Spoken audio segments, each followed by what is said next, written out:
ആദ്യം തന്നെ എല്ലാവർക്കും ഹൃദ്യമായ ഓണാശംസകൾ. ഓണം വരുമ്പോൾ അതിന്റെ പിതൃത്വം പലർക്കും കൊണ്ട് ചാർത്തി കൊടുക്കാൻ മുഖ്യധാര മാധ്യമങ്ങൾ മുതൽ കുത്തിത്തിരിപ്പ് സോഷ്യൽ മീഡിയ ഹാൻഡിലുകൾ വരെ മത്സരമാണ്. ഓണം ഒരു ഹൈന്ദവ ആധ്യാത്മിക ഉത്സവം അല്ലെന്നും അത് കേരളത്തിലെ ഒരു മതേതര കാർഷിക വ്യാപാര ഉത്സവമാണെന്നും എന്തെങ്കിലും മതപരമായ ബന്ധം അതിനുണ്ടെങ്കിൽ തന്നെ അത് ബുദ്ധമതവുമായിട്ടാണ് എന്നും ബുദ്ധന്റെ ധർമ്മചക്രമാണ് നമ്മൾ ഓണപ്പൂക്കളമായി ഇടുന്നത് എന്നും സാക്ഷാൽ മഹാബലി തന്നെ ഒരു ബുദ്ധമതക്കാരനായിരുന്നു എന്നും ഒക്കെയുള്ള കുറെ വാദങ്ങൾ വർഷങ്ങളായി ഓണാഘോഷവുമായി ബന്ധപ്പെട്ട് നമ്മൾ കേട്ടുകൊണ്ടിരിക്കുന്നുണ്ട്. ഒപ്പം തന്നെ മാവേലി നാടുവാണിയിടും കാലം എന്നൊക്കെ നമുക്ക് കുട്ടിക്കാലം മുതൽ പരിചയമുള്ള സഹോദരൻ അയ്യപ്പനാൽ ജനകീയമാക്കപ്പെട്ട ഓണപ്പാട്ടിലെ മാവേലി മഹാബലി അല്ല എന്നും അത് ഇന്നത്തെ മാവേലിക്കര ഉൾപ്പെടുന്ന ഓണാട്ടുകരയും മറ്റ് മധ്യ തിരുവിതാംകൂർ ദേശങ്ങളുമൊക്കെ ഭരിച്ചിരുന്ന കുലശേഖര മാവേലി വാണാതിരായൻ എന്ന പാണ്ഡ്യരാജാവിനെയാണ് ഉദ്ദേശിക്കുന്നത് എന്നും മഹാബലി ഒരു വിദേശിയാണെന്നും ഇതിനോടൊപ്പം പലരും പറഞ്ഞു നടക്കുന്നുണ്ട്. നമ്മളെല്ലാം തലമുറകളായി ആഘോഷിക്കുന്ന ഓണം മാവേലി എന്നുകൂടി അറിയപ്പെടുന്ന മഹാബലിയും വാമനനുമായുമെല്ലാം ബന്ധപ്പെട്ടതാണ്. പക്ഷെ അവിടെയും നമ്മൾ കേട്ട ഐതിഹ്യം ദേവരാജാവായ ഇന്ദ്രന് വേണ്ടി നീതിമാനായ മഹാബലിയെ മഹാവിഷ്ണുവിന്റെ അവതാരമായ വാമനൻ വഞ്ചിച്ചു എന്നാണ്. അങ്ങനെ പാതാളത്തിലേക്ക് ചവിട്ടിത്താഴ്ത്തപ്പെട്ട മാവേലി തന്റെ പ്രജകളെ കാണുവാൻ വേണ്ടി 2-4 ദിവസത്തെ പരോളിന് വരുന്ന പരിപാടിയാണത്രേ ഈ ഓണമായി ആഘോഷിക്കുന്നത്. ഇന്നത്തെ ഇടതുപക്ഷവാദികൾ ഒരു പടി കൂടെ കടന്ന് അവരുടെ വൈരുദ്ധ്യാത്മക ഭൗതികവാദത്തിന്റെ കണ്ണിലൂടെ വാമനൻ സവർണ ബ്രാഹ്മണ പ്രതീകമാണെന്നും മാവേലി ഒരു കറുത്തവനും ദ്രാവിഡ ദളിത അവർണ അധകൃത വിഭാഗങ്ങളുടെ പ്രതീകമാണെന്നും അതുകൊണ്ട് തന്നെ ദളിത മാവേലിയെ അസുരനാക്കി ചിത്രീകരിച്ച് അടിച്ചമർത്തിയതിന്റെ ചരിത്രമാണ് ഓണത്തിന് പിന്നിലെന്നും വാദം നിരത്തുന്നുണ്ട്. ഇതിനെല്ലാം പുറമെ പശ്ചിമേഷ്യൻ പ്രദേശത്തു നിന്നും കേരളത്തിലേക്ക് വന്ന ചില സമുദായങ്ങളാണ് ഇന്നത്തെ ഓണാഘോഷത്തിന് പിന്നിലെന്ന് വരെ തർക്കിക്കുന്നവരുണ്ട്. അതായത് എങ്ങനെയെങ്കിലും ഓണത്തിന്റെ ഹൈന്ദവ ആധ്യാത്മിക തലങ്ങളെ മാറ്റിക്കൊണ്ട് മറ്റെന്തെങ്കിലും അവിടെ കൊണ്ടുവന്ന് പ്രതിഷ്ഠിക്കണം, അതിനുള്ള ശ്രമമാണ് ഈ കൊണ്ടുപിടിച്ച് നടക്കുന്നത്. എന്താണ് ഇതിന്റെ എല്ലാം സത്യാവസ്ഥ? മനസമാധാനത്തോടെ ഓണം ആഘോഷിച്ചുകൊണ്ടിരുന്ന നമ്മളിലേക്ക് പലതരം സംശയങ്ങളും ഭിന്നിപ്പും ഉണ്ടാക്കുന്നതിന് പിന്നിൽ വല്ല ഗൂഢലക്ഷ്യങ്ങളും ഉണ്ടോ? അപ്പോ എന്താണ് ആത്യന്തികമായ വസ്തുത എന്നറിയാൻ ചരിത്ര ഗ്രന്ഥങ്ങളും പുരാണങ്ങളും ഒക്കെ ഒന്ന് പൊടിതട്ടി എടുത്തു നോക്കാം. ആദ്യം നമുക്ക് പുരാണങ്ങളിൽ നിന്ന് തന്നെ തുടങ്ങാം. ഹൈന്ദവാഘോഷങ്ങളുടെ വേരുകൾ പുരാണങ്ങളിലാണല്ലോ. എന്നിട്ട് നമുക്ക് ചരിത്രപരമായ റഫറൻസുകളിലേക്ക് പോകാം. അവിടെ നമുക്ക് ഇതിന്റെ ഭൗതിക തലങ്ങളും വ്യക്തമാക്കാം. ആരാണ് ഈ അസുര ചക്രവർത്തിയായ മഹാബലി? നോക്കൂ, ബ്രഹ്മാവിന്റെ പുത്രൻ മരീചിയുടെ മകനാണ് കശ്യപൻ. കശ്യപന് ദക്ഷന്റെ പുത്രിമാരായ അദിതിയിലും ദിതിയിലും ഉണ്ടായ മക്കളാണ് ദേവന്മാരും അസുരന്മാരും. അതായത് ദേവന്മാരും അസുരന്മാരും ഒരേ അച്ഛന്റെ മക്കളാണ്. അവരുടെ അമ്മമാർ സഹോദരികളാണ്. അവർ അർദ്ധ സഹോദരങ്ങളാണ്. കശ്യപന് ദിതിയിലുണ്ടായ 2 അസുരപുത്രന്മാരാണ് ഹിരണ്യകശിപുവും ഹിരണ്യാക്ഷനും. ഇതിൽ ഹിരണ്യാക്ഷനെ മഹാവിഷ്ണുവിന്റെ വരാഹാവതാരം വധിച്ചു, ഹിരണ്യകശിപുവിനെ നരസിംഹരൂപവും. ഈ ഹിരണ്യകശിപുവിന്റെ മകനാണ് വിഷ്ണുവിന്റെ പരമഭക്തനായ പ്രഹ്ലാദൻ. ഈ പ്രഹ്ലാദന്റെ പുത്രൻ വിരോചനൻ. വിരോചനന്റെ മകനാണ് ചിരഞ്ജീവിയായ മഹാബലി അഥവാ ഇന്ദ്രസേനൻ. മഹാബലിയുടെ പുത്രൻ ബാണാസുരൻ. നരസിംഹാവതാരം വരെയുള്ള സംഭവങ്ങൾ സത്യയുഗത്തിലാണ് സംഭവിക്കുന്നത്. തുടർന്ന് ത്രേതായുഗത്തിലാണ് മഹാബലി വരുന്നത്. പ്രഹ്ലാദനെ പോലെ തന്നെ വിരോചനനും മഹാബലിയും തികഞ്ഞ വിഷ്ണുഭക്തരായിരുന്നു. താരകമായ യുദ്ധം എന്ന ദേവാസുര യുദ്ധത്തിൽ വിരോചനനെ ഇന്ദ്രൻ വധിച്ച ശേഷം മഹാബലി സ്വർഗലോകം കീഴടക്കി. ഭൃഗുമഹർഷിയുടെ പുത്രനായ അസുരഗുരു ശുക്രാചാര്യരുടെ മേൽനോട്ടത്തിൽ വിശ്വജിത്ത് മഹായാഗം നടത്തി 3 ലോകങ്ങളെയും കീഴടക്കി സ്വർഗത്തിൽ നിന്നും ദേവന്മാരെയും അടിച്ചു പുറത്താക്കി മഹാബലി അധികാരത്തിന്റെ അല്പസ്വല്പം അഹങ്കാരവുമായി കഴിയുന്ന അവസരത്തിലാണ് ദേവമാതാവ് അദിതി വിഷ്ണുവിനോട് തന്റെ മകനായി വന്ന് പുത്രന്മാരെ, അതായത് ദേവന്മാരെ രക്ഷിക്കണമെന്ന് അപേക്ഷിക്കുന്നത്. അങ്ങനെയാണ് ഭാദ്രപദ മാസത്തിലെ അഥവാ കന്നിമാസത്തിലെ ശുക്ലപക്ഷ ദ്വാദശിയിൽ ശ്രാവണ നക്ഷത്രത്തിൽ അഥവാ തിരുവോണം നക്ഷത്രത്തിൽ വാമനാവതാരം നടക്കുന്നത്. കൊച്ചുകുട്ടിയായി അവതരിച്ച വാമനൻ അതേ ദിവസം തന്നെ മഹാബലിയെ കാണാൻ പുറപ്പെട്ടു. ബ്രഹ്മാണ്ഡ പുരാണ പ്രകാരം ഇന്നത്തെ ആന്ധ്രാപ്രദേശിലെ അഹോബിലമായിരുന്നു ഹിരണ്യകശിപുവിന്റെ ഭരണകേന്ദ്രം. സ്കന്ദ പുരാണ പ്രകാരം ഗുജറാത്തിലെ സൗരാഷ്ട്ര ദേശമാണ് മഹാബലിയുടെ ഭൂമിയിലെ തലസ്ഥാനം. ഈ സൗരാഷ്ട്രം കേന്ദ്രമാക്കി ഉത്തര ദക്ഷിണ ഭാരത ഭൂപ്രദേശങ്ങളെ മഹാബലി ഭരിച്ചു പോന്നു. ഭാഗവത പുരാണ പ്രകാരം നർമ്മദാ നദിയുടെ തീരത്തുള്ള ഭൃഗുകച്ച അഥവാ ഇന്നത്തെ ബറൂച്ച് പ്രദേശത്ത് വെച്ച് ശുക്രാചാര്യരുടെ കാർമ്മികത്വത്തിൽ നടത്തിക്കൊണ്ടിരുന്ന അശ്വമേധ യജ്ഞത്തിന്റെ യാഗശാലയിലേക്കാണ് വാമനൻ കടന്നു വരുന്നത്. അവിടെ വെച്ചാണ് വാമനൻ 3 അടി മണ്ണ് ദാനമായി ചോദിക്കുന്നതും അത് നൽകാൻ കഴിയാതെ വന്നപ്പോൾ തന്റെ സർവസ്വവും ബലി വാമനന് സമർപ്പിക്കുന്നതും. അതിൽ സംപ്രീതനായ മഹാവിഷ്ണു തന്റെ കാൽപാദം കൊണ്ട് ബലിയെ അനുഗ്രഹിച്ചുകൊണ്ട് 7 തലങ്ങളിൽ ശ്രേഷ്ഠമായ സുതലം എന്ന തലത്തിലേക്ക് പറഞ്ഞയക്കുകയാണ് ചെയ്യുന്നത്. ഇവിടെ കാലുകൊണ്ട് ചവിട്ടിയാണോ അനുഗ്രഹിക്കുന്നത് എന്നൊരു ചോദ്യം സ്വാഭാവികമായും വരും. അത്തരമൊരു രീതി ഇപ്പോഴും പലയിടങ്ങളിലും നിലവിലുണ്ട്. ജാതി അയിത്ത ചിന്തകളൊന്നുമല്ല അതിന്റെ അടിസ്ഥാനം. അതിലേക്ക് വഴിയേ വരാം. പിന്നീട് അടുത്ത മന്വന്തരത്തിൽ ബലിയായിരിക്കും സ്വർഗം ഭരിക്കുന്ന ഇന്ദ്രൻ എന്ന വരവും അദ്ദേഹത്തിന് വാമനൻ നൽകി. അതിനു പുറമെ സുതലത്തിൽ ബലിക്ക് കാവലായി സാക്ഷാൽ വിഷ്ണു തന്നെ ദ്വാരപാലകന്റെ കർമ്മം നിർവഹിക്കുന്നതാണ് എന്നും അറിയിച്ചു. ഇതെല്ലാം നടക്കുന്നത് കേരളത്തിന് പുറത്താണ്. അപ്പോ എന്താണ് ഇതിനെല്ലാം കേരളവുമായുള്ള ബന്ധം?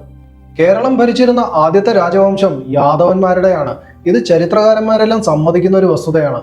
വടക്ക് ഭരിച്ചിരുന്ന ഏഴിമല വംശവും തെക്കുണ്ടായിരുന്ന ആയുവംശവും ഒക്കെ അടിസ്ഥാനപരമായി യാദവ വംശങ്ങളാണ്. വൈവസ്വത മനുവിന്റെ പുത്രിയായ ഇളയിൽ നിന്നും തുടങ്ങുന്ന ചന്ദ്രവംശ പരമ്പരയിലെ യയാതിയുടെ പുത്രനാണ് യദു. ഈ യദുവിന്റെ പരമ്പരയിലാണ് കാർത്തവീര്യാർജുനനും പിന്നീട് സാക്ഷാൽ ശ്രീകൃഷ്ണനും ഒക്കെ വരുന്നത്. ഈ യാദവരുടെ പ്രധാന കേന്ദ്രം പുരാണപ്രകാരം ഇന്നത്തെ ഗുജറാത്തിലെ സൗരാഷ്ട്ര ദേശമാണ്. അവിടുന്ന് തെക്കോട്ട് പല പ്രദേശങ്ങളും അവർ ഭരിച്ചിരുന്നു.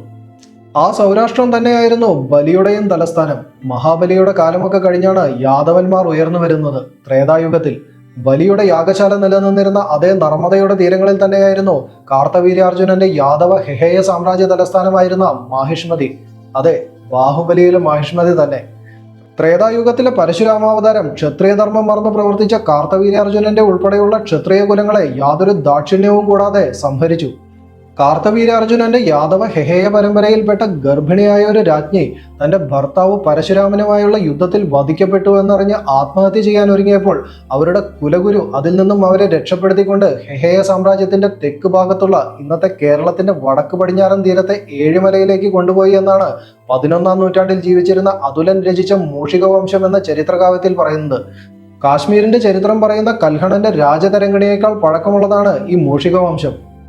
ആ മൂഷികവംശത്തിൽ നിന്നുമാണ് പിന്നീട് കോലത്തിരിയും ചിറക്കലും അറക്കലും ഒക്കെ ഉണ്ടാവുന്നത്. താൻ നടത്തിയ ഘോരമായ സംഹാരയജ്ഞത്തിന് പ്രായശ്ചിത്തം ചെയ്യാൻ പരശുരാമൻ ബ്രാഹ്മണരെ കൊണ്ട് യാഗം ചെയ്യിച്ച ശേഷം യാദവ വംശത്തിന്റെ പിന്തുടർച്ചാവകാശിയായി ഏഴിമലയിലേക്ക് പോന്ന രാജ്ഞിയുടെ മകൻ രാമഘട മൂഷികനെ രാജാവായി വാഴിച്ചുവെന്നുമാണ് മൂഷികവംശം പറയുന്നത്. ശേഷം നർമ്മദയുടെ തെക്കൻ തീരം മുതൽ തെക്ക് മഹാസമുദ്രം വരെയുള്ള സപ്തകൊങ്കണ ദേശം കടലിൽ നിന്നും ഉയർത്തി യാഗം ചെയ്ത ബ്രാഹ്മണർക്ക് ദാനമായി നൽകിയെന്നുമാണ് ഐതിഹ്യം. അതായത് പരശുരാമൻ കടലിൽ നിന്ന് ഉയർത്തിയത് കേരളം മാത്രമല്ല, തെക്കൻ നർമ്മദാ തീരം മുതൽ തെക്കോട്ടുള്ള കൊങ്കൺ കോസ്റ്റൽ ഏരിയയാണ്. ഏറെക്കുറെ സഹ്യപർവ്വതത്തിന്റെ അടിവാരത്തോളം പണ്ട് കടലായിരുന്നു എന്നത് തെളിയിക്കപ്പെട്ട ഒരു വസ്തുതയാണ്. എ ശ്രീധരമേനോന്റെ കേരള ചരിത്രം എന്ന ഗ്രന്ഥത്തിലും ഇതേപ്പറ്റി പരാമർശിക്കുന്നുണ്ട്. ഇടനാടും തീരപ്രദേശവുമൊക്കെ പിന്നീട് രൂപപ്പെട്ടതാണ്. അതിനു മുമ്പ് സഹ്യപർവ്വത നിരകളിലും വനാന്തരങ്ങളിലുമായി പലതരം ഗോത്രവിഭാഗങ്ങളാണ് ഇവിടെ ഉണ്ടായിരുന്നത്. അഗസ്ത്യ മഹർഷി ഉൾപ്പെടെ പല ഋഷിമാരുടെയും തപോഭൂമി കൂടിയായിരുന്നു സഹ്യപർവ്വത നിരകൾ. സഹ്യന് പടിഞ്ഞാറുള്ള ഭൂമി ഏഴിമല യാദവ വംശത്തിനും ബ്രാഹ്മണർക്കും നൽകിയ അതേ പരശുരാമൻ തന്നെ സ്ഥാപിച്ചതാണ് 108 വൈഷ്ണവ ദിവ്യദേശങ്ങളിലൊന്നായ തൃക്കാക്കരയിലെ വാമനമൂർത്തി ക്ഷേത്രം. അവിടെ നിന്നുമാണ് നമ്മളിന്ന് ആഘോഷിക്കുന്ന കേരളീയ ഓണത്തിന്റെ തുടക്കം. ഏഴിമല വംശത്തിന്റെ പിന്മുറക്കാരായ വള്ളുവനാട് രാജാക്കന്മാർ മുതൽ നീലഗിരിയിലെ തോടന്മാർ വരെ വാമനൻ ബലിയെ അനുഗ്രഹിച്ച മാതൃകയിൽ കാല് തലയിൽ വെച്ചുകൊണ്ടാണ് അനുഗ്രഹിക്കുക. ഇതിനെക്കുറിച്ച് എഴുത്തുകാരിയും ചരിത്ര ഗവേഷകയുമായ ഡോക്ടർ സുവർണ നാലപ്പാട്ട് വിശദമായി എഴുതിയിട്ടുണ്ട്. അത് മാത്രമല്ല, പിൽക്കാലത്ത് ഓണാട്ടുകരയൊക്കെ ഭരിച്ചിരുന്ന പാണ്ഡ്യരാജാവിന്റെ മാവേലി വാണാതിരായൻ എന്ന പേര് മഹാബലി ബാണാസുര രാജവംശത്തിൽപ്പെട്ട രാജാക്കന്മാർ ഉപയോഗിച്ചിരുന്ന പേര് തന്നെയാണ് എന്ന് വ്യക്തമായ ചരിത്രരേഖകളുടെ അടിസ്ഥാനത്തിൽ നാലപ്പാട്ടിന്റെ മൈ ഇന്ത്യ എന്ന കൃതിയിൽ തെളിയിച്ചിട്ടുണ്ട്. വാനാദി അഥവാ ബാണാദി എന്നത് മഹാബലിയുടെ പുത്രനായ ബാണാസുരനെ സൂചിപ്പിക്കുന്നു. ബാണാസുരൻ തപസ് ചെയ്ത വയനാട്ടിലെ മലകളുമായി ബന്ധപ്പെട്ടാണ് ബാണാസുര സാഗർ ഡാമിന് ആ പേര് കിട്ടിയത്. ഈ രാജാക്കന്മാർ തന്നെ അവരുടെ ലിഖിതങ്ങളിൽ കൂടി പറയുന്നത് തങ്ങളുടെ പൂർവികൻ മഹാബലിയായിരുന്നു എന്നാണ്. അതായത് മാവേലിക്കരയിലെ മാവേലിയും സൗരാഷ്ട്രത്തിലെ മഹാബലിയും തമ്മിൽ ബന്ധമുണ്ട് എന്ന് തന്നെയാണ് ചരിത്രരേഖകൾ പറയുന്നത്. ചക്രവർത്തിയായ മഹാബലിക്ക് ദക്ഷിണ ഭാരതത്തിൽ മുഴുവൻ അധികാരമുണ്ടായിരുന്നുവെങ്കിലും നമ്മൾ ഇന്ന് കാണുന്ന മുഴുവൻ കേരളവും അന്നുണ്ടായിരുന്നില്ല.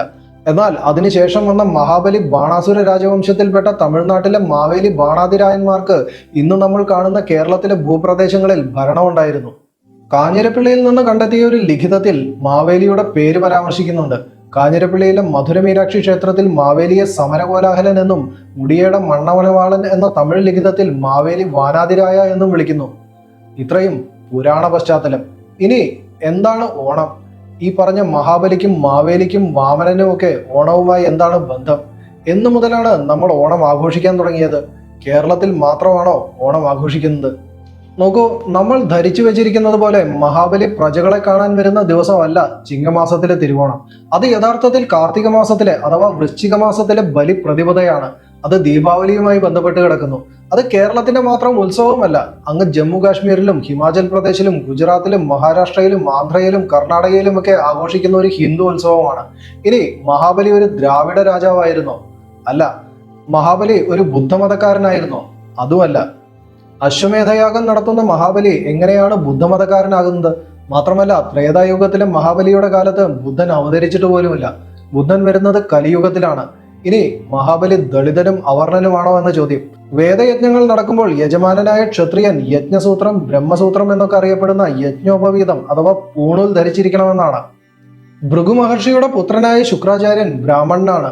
ആ ബ്രാഹ്മണനായ പൂണൂൽധാരിയായ ശുക്രാചാര്യനും വിശ്വജിത്ത് യാഗം, അശ്വമേധയാഗം തുടങ്ങിയ വൈദിക യജ്ഞകർമ്മങ്ങളുടെ യജമാന സ്ഥാനത്തിരിക്കുന്ന മറ്റൊരു പൂണൂൽധാരിയായ ദേവന്മാരുടെ അർദ്ധ സഹോദരൻ കൂടിയായ മഹാബലിയും എങ്ങനെയാണ് ഇടതുപക്ഷവാദങ്ങൾ പോലെ സോക്കോൾഡ് ദളിത പ്രതീകങ്ങളാകുന്നത്?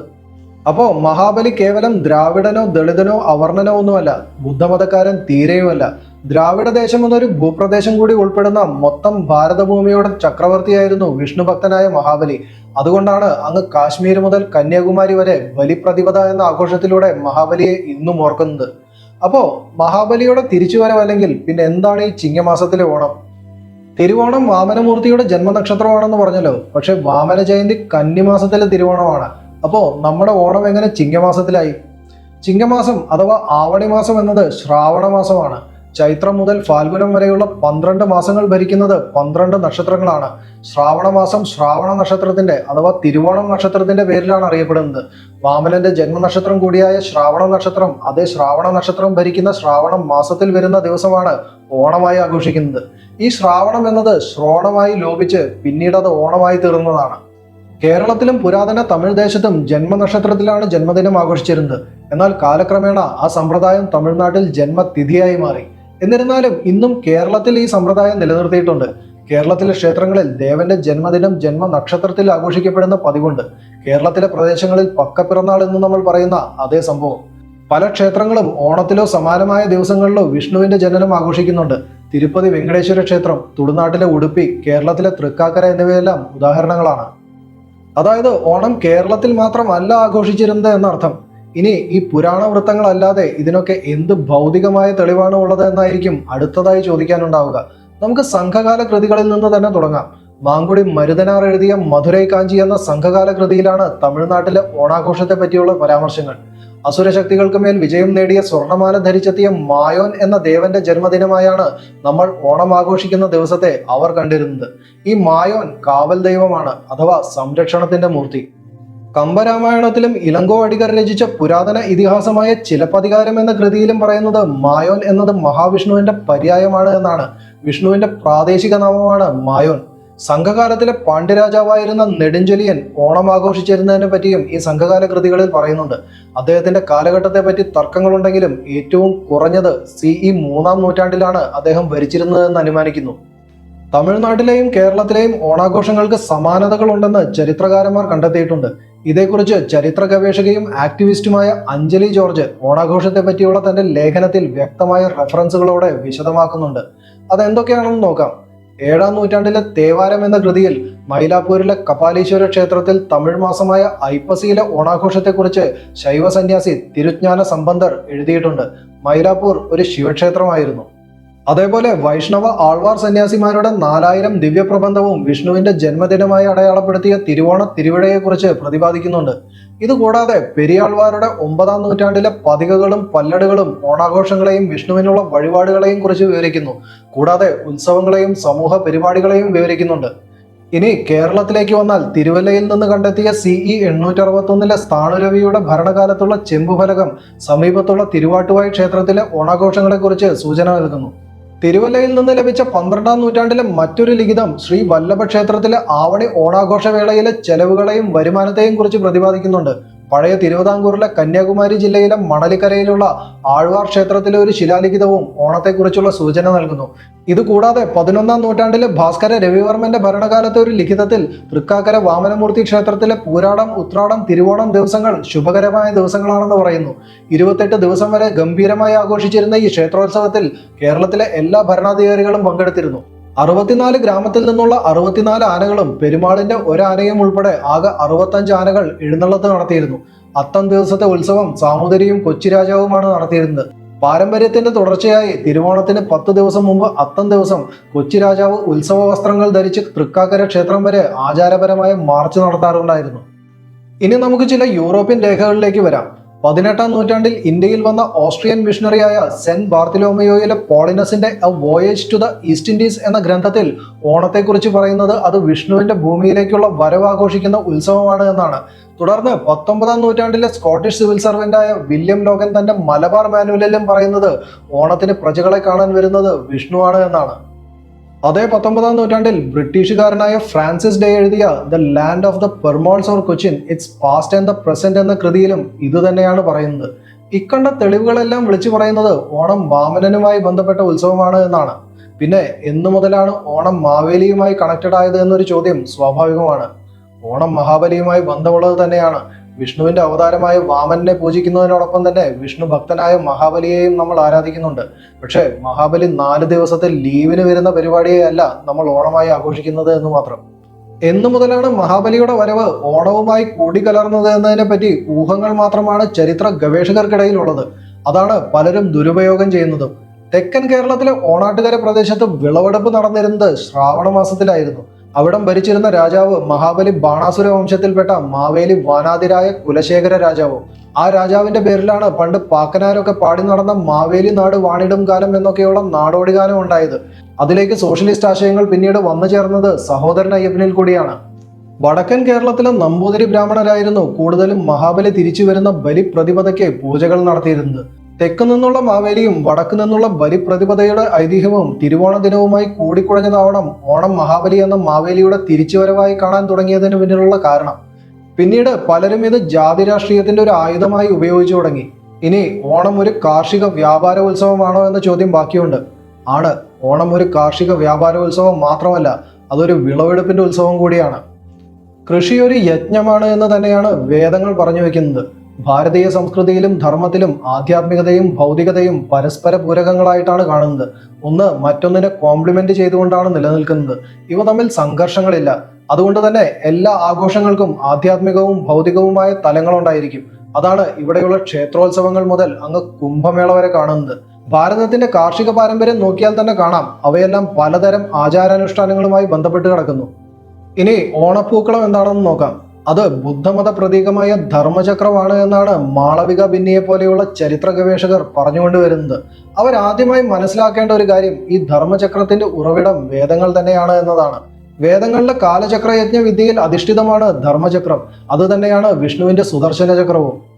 ഇതിനിടയിൽ 8-ാം നൂറ്റാണ്ടിലോ മറ്റോ പശ്ചിമേഷ്യയിൽ നിന്നും വന്ന ചില സമുദായങ്ങൾ കൊണ്ടുവന്നതാണ് ഓണം എന്നൊക്കെ പറഞ്ഞുകൊണ്ട് വേറെ ചില വിദ്വാൻമാർ ഇറങ്ങിത്തിരിച്ചിട്ടുണ്ട്. അവർക്കുള്ള മറുപടി ഇത്രയും കേട്ടതിന് ശേഷം നിങ്ങൾ തന്നെ തീരുമാനിക്കുക. നമസ്കാരം.